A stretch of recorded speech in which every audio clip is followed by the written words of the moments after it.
होती हैं।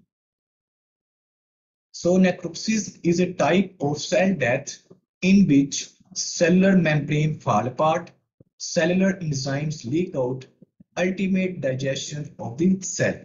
नेक्रोसिस जो कह रहा है एक सेल डेथ की टाइप है जिसमें जो है क्या होता है, फर्स्ट क्वेश्चन होता है कि सेलुलर मेम्ब्रेन्स हैं वो फॉल अपार्ट हो जाती हैं, वो खत्म हो जाती हैं।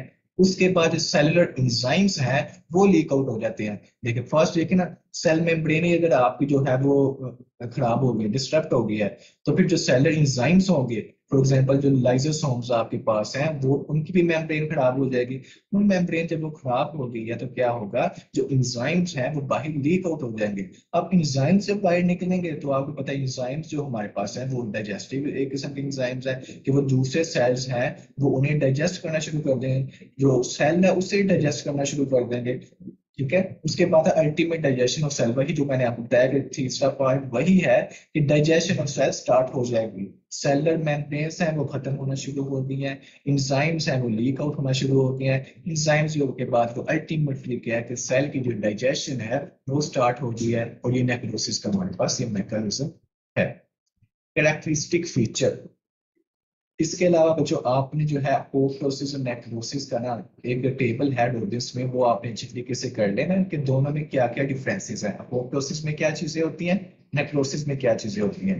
अब अपोप्टोसिस में आपको कभी भी इंफ्लेमेशन जो है वो देखने को नहीं मिलती, तो जबकि जो नेक्रोसिस है उसमें हमें इंफ्लेमेशन देखने को मिलती है। Necrosis elicits a local host reaction called inflammation that is induced by substances released from dead cells and which serves to eliminate the debris and start the subsequent repair process. कैनिक्लोसिस में हमारे पास local host reaction भी देखने को मिलता है जिसे हम कहते हैं इन्फ्लेमेशन। वो इन्फ्लेमेशन इंड्यूस कौन करवाता है, वो इंड्यूस करवाते हैं डेड सेल्स हैं उनसे कुछ ऐसे सब्सटेंसेस निकलते हैं जिससे कि इन्फ्लेमेशन का प्रोसेस स्टार्ट हो जाता है। अब इन्फ्लेमेशन का मकसद क्या होता है, एक तो इन्फ्लेमेशन का मकसद होता है कि जो आपका डेब्री है उसे एलिमिनेट करना, ठीक है, डेब्री है उसे खत्म कर देना। और दूसरा क्या है कि दूसरा उसमें ये रिपेयर का प्रोसेस स्टार्ट करना। ये सारी बातें जो है ना इन्फ्लेमेशन के वजह से हम सेकंड चैप्टर में डिस्कस करेंगे जब इन्फ्लेमेशन को हम स्टार्ट करेंगे। इन्फ्लेमेशन हमारे पास किस तरीके से रिस्पॉन्स में क्या क्या चेंजेस आती हैं। अभी के लिए बस यही है कि इन्फ्लेमेशन का मकसद यहाँ पे क्या है, वो इंड्यूस हो गया डेड सेल्स रिलीज हो रही है। अब उसका मकसद क्या है इन्फ्लेमेशन का, इन्फ्लेमेशन का मकसद है कि जो डेब्री है उसे एलिमिनेट किया जा सके और जो हमारे पास है रिपेयर का प्रोसेस है उसे जो है वो स्टार्ट किया जा सके। The enzymes responsible for digestion of the cell are derived from lysosomes, dying cells, leukocytes recruited as part of the inflammatory reaction. अब कह रहा है कि हमारे पास जो डाइजेशन ऑफ सेल हो रही है उसके लिए एंजाइम्स रिस्पॉन्सिबल है।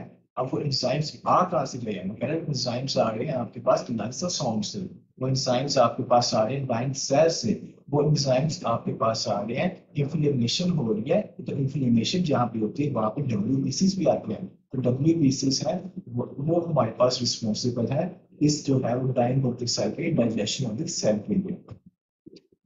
काजेस ऑफ नेक्रोसिस, अब नेक्रोसिस की वजूहात क्या वो देख लेते हैं। Failure of energy generation in the form of ATP because of reduced oxygen supply or mitochondrial damage. Necrosis जो है उसकी वजह क्या है इसे हम देख रहे हैं, उसमें वो कह रहा है कि एटीपी की प्रोडक्शन है वो कम हो जाती है। एटीपी जो प्रोडक्शन कम हो जाएगी तो जो हमारे पास है वो एनर्जी नहीं मिलेगी, ठीक है। एटीपी अगर नहीं बन रही तो हमारी बॉडी को एनर्जी भी नहीं मिलेगी, सेल्स में उसे एनर्जी भी नहीं मिलेगी। अब एटीपी क्यों नहीं बन रही, वो कह रहा है एटीपी हम हो सकता है कि हमारे पास ऑक्सीजन की सप्लाई कम हो, लेकिन ऑक्सीजन होगी तो एटीपी बननी है, तो ऑक्सीजन की सप्लाई अगर कम है तो एटीपी कम होगी। इसके अलावा माइटोकॉन्ड्रिया को डैमेज हो गया, लेकिन माइटोकॉन्ड्रिया हमारे पास है वो एटीपी प्रोडक्शन के लिए रिस्पॉन्सिबल होता है, ठीक है। Power house of the cell कहते हैं माइटोकॉन्ड्रिया को कॉमनली। तो माइटोकॉन्ड्रिया अगर डैमेज हो गया तो हमारे पास जो है पावर सप्लाई रुक जाएगी क्योंकि एटीपी नहीं बनेगी, तो ये एक वजह हो गया। इसके अलावा वजह क्या है नेक्रोसिस की, damage to cellular membranes including the plasma membrane and lysosomal membranes which results in leakage of cellular contents including enzymes. तो कह रहा है कि इसके अलावा क्या होता है कि जो सेलुलर मेम्ब्रेन्स है वो जो हमारे पास है वो डैमेज हो जाती है, उसमें वो कह रहा है प्लाज्मा मेम्ब्रेन भी आ सकती है, जिसके अलावा लाइसोसोम में होती है उनकी मेम्ब्रेन भी आ सकती है। वो मेम्ब्रेन जब लाइसोसोम में डिस्टर्ब होगी तो उसके नीचे जो उसके अंदर एंजाइम्स प्रेजेंट होंगे वो लीक आउट हो जाएंगे, जो अल्टीमेटली डाइजेशन ऑफ सेल करवाएंगे। Irreversible damage to cellular lipids, proteins, and nucleic acids, which may be caused by reactive oxygen species. तो कह रहा है कि हमारे पास इरिवर्सिबल डैमेज हो जाता है सेल में, जो लिपिड्स होते हैं, प्रोटीन्स होती हैं और न्यूक्लिक एसिड्स होते हैं, और उनके पीछे क्या वजह हो सकती है, ROS reactive oxygen species. Reactive oxygen species हमारे पास किलिंग का एक मेथड है, इस डिटेल में हम करेंगे इन्फ्लेमेशन के चैप्टर में। यहाँ पे सिंपल वो ये कह रहा है कि हमारे पास जो लिपिड्स हैं, प्रोटीन्स हैं, न्यूक्लिक एसिड्स हैं, उनका डैमेज हो जाता है इस तरीके से कि हमारे पास जो नेक्रोसिस है वो इनिशिएट हो जाती है। ये आपके पास कालीन है, इन्हें आपने रीड कर लेना है, कौन सी कालीन है नेक्रोसिस की। उसके बाद जो काफी इंपॉर्टेंट चीज है वो है टाइप्स नेक्रोसिस। इस पे हमें सिनेरियो भी एग्जाम में आया हुआ था, एनिमल जो हमारा प्रूफ था उसमें, जो उसके जो एमसीक्यू आपसे भी पूछूंगा, जब आप जरा साथ रहिएगा इसमें, हम देखते हैं क्या क्या चीजें हैं। कोएगुलेटिव नेक्रोसिस है, लिक्विफैक्टिव नेक्रोसिस है, गैंग्रीनस नेक्रोसिस है, केसियस नेक्रोसिस है, फैट नेक्रोसिस है, फिब्रिनोइड नेक्रोसिस है। ये 6 टाइप्स ऑफ नेक्रोसिस हैं आपके पास। इन 6 टाइप्स में हम देखेंगे, इन सब की मोर्फोलॉजी देखेंगे। मोर्फोलॉजी का मतलब ये है कि हम उनका स्ट्रक्चर देखेंगे कि हर टाइप में क्या क्या हमें स्पेसिफिक स्ट्रक्चर देखने को मिलेगा। कोएगुलेटिव में हमारे पास मोर्फोलॉजी डिफरेंट होगी, लिक्विफैक्टिव में डिफरेंट होगी, गैंग्रीनस में हमारे पास डिफरेंट होगी, केसेस में डिफरेंट, फैट में डिफरेंट, फिब्रिनोइड में डिफरेंट होगी, सब में नेक्रोसिस, लेकिन जो मोर्फोलॉजिकल पैटर्न है वो डिफरेंट होगा। मोर्फोलॉजिकल पैटर्न में भी हम देखेंगे कि उसका जो हमारे पास ग्रोसली क्या नजर आ रहा है, और दूसरा हम देखेंगे कि हमें माइक्रोस्कोपिकली क्या नजर आ रहा है। तो quick question for all of you, what do you mean by the gross appearance?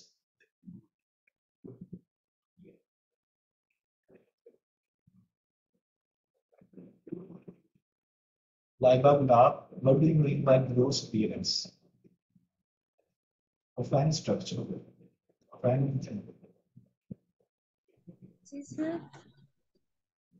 बच्चे ग्रोस अपीयरेंस का क्या मतलब बनेगा?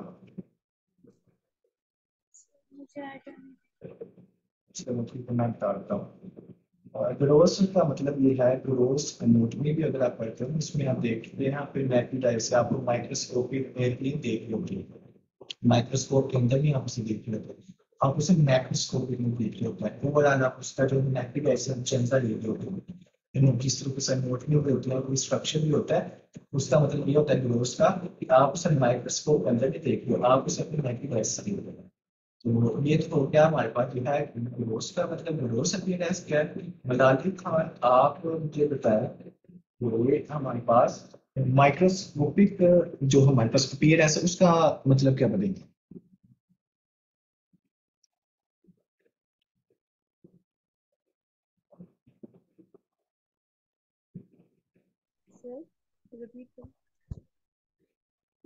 मुझे मैंने पूछा है कि माइक्रोस्कोपिक जो हमारे पास है अपीयरेंस, इसमें क्या मतलब है कि माइक्रोस्कोपिक हम देख रहे हैं चीज में?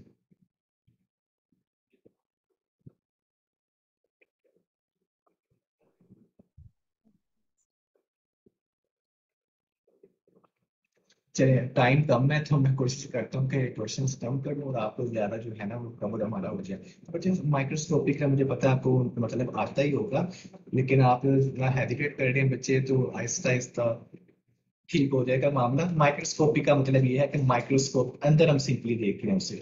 तो अब हम डिस्कस करते हैं कोएगुलेटिव नेक्रोसिस के। कोएगुलेटिव नेक्रोसिस क्या है, ये आपने ये साथ साथ याद कर लेंगे, जो भी चीजें मैं आपको बताऊंगा ये आपने साथ ही याद करनी है। Note, most of the types of necrosis described here have distinctive gross appearances. The exception is fibrinoid necrosis, which is detected only by histological examination. वो कह रहा है कि हमारे पास जो मोस्ट टाइप्स है नेक्रोसिस की, उनका एक ग्रोस अपीयरेंस आपके पास मिलती है, लेकिन एक एक्सेप्शन है सिर्फ हमारे पास फिब्रिनोइड नेक्रोसिस की। फिब्रिनोइड नेक्रोसिस में हमारे पास है आप उसकी ग्रोस अपीयरेंस को नहीं देख सकते, उसमें आपको माइक्रोस्कोप के अंदर उसका हिस्टोलॉजिकल एग्जामिनेशन करना पड़ता है, ठीक है। देखना यहाँ पे क्या जी, फिब्रिनोल, ये हमारे पास ग्रोसरी नहीं मिलती, इसका आपको हिस्टोलॉजिकल एग्जामिनेशन करना पड़ता है। बाकी जो है इन्हें आप ग्रोसरी भी देख सकते हैं, विदाउट माइक्रोस्कोप भी आप इनका आपको जो है वो अंदाजा हो जाता है। Coagulative necrosis, so, coagulative necrosis, it is characteristically seen when blood flow to an organ is affected, leading to ischemia or hypoxic death of cells in that organ, infarction. Coagulative necrosis है, वो कह रहा है coagulative necrosis हमें ऐसे organs में देखने को मिलती है कि जिन ऑर्गन्स की कहने की ब्लड जो ब्लड सप्लाई है वो जो है कि वो डिसकंटिन्यू हो जाती है, तो जो सेल्स हैं वो अल्टीमेटली डाई होना शुरू हो जाती हैं। ये मैंने आपको लास्ट लेक्चर में भी बताया था कि हाइपोक्सिया और इस्कीमिया में क्या फर्क है, और उसकी मैंने आपको एग्जांपल भी दी थी कि अगर हाइपोक्सिया इस्कीमिया होता है तो आपको नेक्रोसिस देखने को मिल सकती है। तो यहाँ पे वही बात रिपीट हो रही है कि कोएगुलेटिव नेक्रोसिस हमें ऐसी जगह पर देखने को मिलेगी, ऐसी ऑर्गन में देखने को मिलेगी जहाँ पे कि इस्कीमिया यानी कि लैक ऑफ ब्लड फ्लो है, या फिर जो हमारे पास है ऑक्सीजन की जो है वो ऑक्सीजन ब्लड के अंदर कम है, उसकी वजह से सेल क्या होंगी, जब सेल्स को ऑक्सीजन ही मिलेगी, न्यूट्रिएंट्स मिलेंगे, जब वहाँ पे जो है वेस्ट का बिल्डअप हो जाएगा तो अल्टीमेट जो सेल होते हैं वो डाई करना शुरू हो जाते हैं, उसमें हमारे पास नेक्रोसिस देखने को मिलती है, या सिंपली आप उसे कह सकते हैं कि हमारे पास इंफाक्शन है। इंफाक्शन भी आप उसे चीज इस चीज को सर को कह सकते हैं। It is the most common type and is seen in all solid organs except the brain. इस लाइन को आप अच्छे से जहन नशीन कर लें। It is the most common type and it is seen in all solid organs except the brain। कह रहा है कि हमारे पास coagulative necrosis most common type है और ये हमें तमाम सॉलिड ऑर्गन्स में देखने को मिलती है एक्सेप्ट द ब्रेन। ब्रेन के अलावा हमारे पास जो तमाम सॉलिड ऑर्गन्स है उनमें आपको कोएगुलेटिव नेक्रोसिस देखने को मिल सकती है। For example, it can be seen in heart, kidney, spleen, liver. Heart में अगर आपके पास इंफाक्शन होता है या हमारे पास कोएगुलेटिव नेक्रोसिस होती है, उसे आप कहेंगे मायोकार्डियल इंफाक्शन। किडनी में अगर हमारे पास होती है तो आप कहेंगे रीनल कोर्टिकल नेक्रोसिस और इंफाक्ट। स्प्लीन में होती है तो स्प्लीनिक इंफाक्ट हमारे पास देखने को मिलेगा। लिवर में है तो लिवर में भी इंफाक्ट हो सकता है। तो यानी कहने का मकसद ये है कि जितने भी सॉलिड ऑर्गन्स हैं उन सब में हमें कोएगुलेटिव नेक्रोसिस देखने को मिल सकती है, यानी कि इंफाक्शन जो है देखने को मिल सकता है। लेकिन जो एक एक्सेप्शन है वो है ब्रेन। ब्रेन में आपको कोएगुलेटिव नेक्रोसिस देखने को नहीं मिलती। It causes the underlying tissue architecture to be preserved for at least several days। इसमें हम थोड़ा सा मोर्फोलॉजी का जिक्र कर रहा है कि इसमें होता है कि टिश्यू का जो आर्किटेक्चर है ना वो कुछ दिनों के लिए प्रिजर्व रहता है। इसमें जो आर्किटेक्चर टिश्यू का फौरन ही जो है वो खराब नहीं हो जाता, कुछ दिनों के लिए जो है वो आर्किटेक्चर उसकी स्ट्रक्चर है रिजर्व रहता है। अब उसके पीछे रीजन क्या है, वो आपको बता रहा है कि maybe the injury denatures not only structural proteins but also enzymes, thereby blocking the proteolysis of the dead cells. As a result, eosinophilic anucleate cells may persist for days or weeks। अब यहाँ पे वो क्या कहना चाह रहा है, वो कहता है कि जो इंजरी है हो सकता है कि वो सिर्फ और सिर्फ स्ट्रक्चर प्रोटीन्स को ही डीनेचर ना कर रही हो बल्कि इंजाइम्स को भी डीनेचर कर दे। अब इंजाइम्स अगर डीनेचर हो जाएंगे तो इंजाइम्स के डीनेचर होने से ये होगा कि डेड सेल्स की प्रोटियोलाइसिस, प्रोटियोलाइसिस मतलब ये है कि प्रोटीन की जो ब्रेकडाउन है वो भी ब्लॉक हो जाए। लेकिन एंजाइम्स भी अगर खत्म हो जाएंगे तो एंजाइम्स हमारे पास फॉर एग्जांपल प्रोटीएजेस एंजाइम्स हमारे पास होते हैं, तो अगर एंजाइम्स भी हमारे पास डीनेचर हो गए हैं तो जो हमारे पास डेड सेल्स हैं वो जो है उनकी अगर प्रोटीलाइसिस नहीं होगी तो उनका जो आर्किटेक्चर होगा वो काफी दिनों के लिए प्रिजर्व रहेगा। As a result eosinophilic anuclear cells may persist for days or weeks। इसलिए कह रहा है कि eosinophilic anuclear बगैर न्यूक्लियस के जो सेल्स हैं वो कुछ दिनों के लिए और कुछ हफ्तों के लिए हमें परसिस्ट करते हुए नजर आएंगे। तो मीटिंग का टाइम रह गया है 1 मिनट। लेक्चर हमने आज कंप्लीट करना है क्योंकि 40 मिनट्स का जो टाइम है वो कम होता है। तो अभी ये मीटिंग बच्चों खत्म होती है ना तो आपने इसी लिंक के साथ दोबारा ज्वाइन कर लेना। तो इस लेक्चर में मजीद हम 15 से 20 मिनट लगाएंगे और इसे हम इंशाल्लाह खत्म कर देंगे। तो अभी इसी लिंक को आप दोबारा ज्वाइन कर लीजिएगा, ये खत्म हो जाएगा तो हम आज के जो टॉपिक है उसे कंप्लीट करके ही छोड़ेंगे। Morphology, microscopically gives bruised outline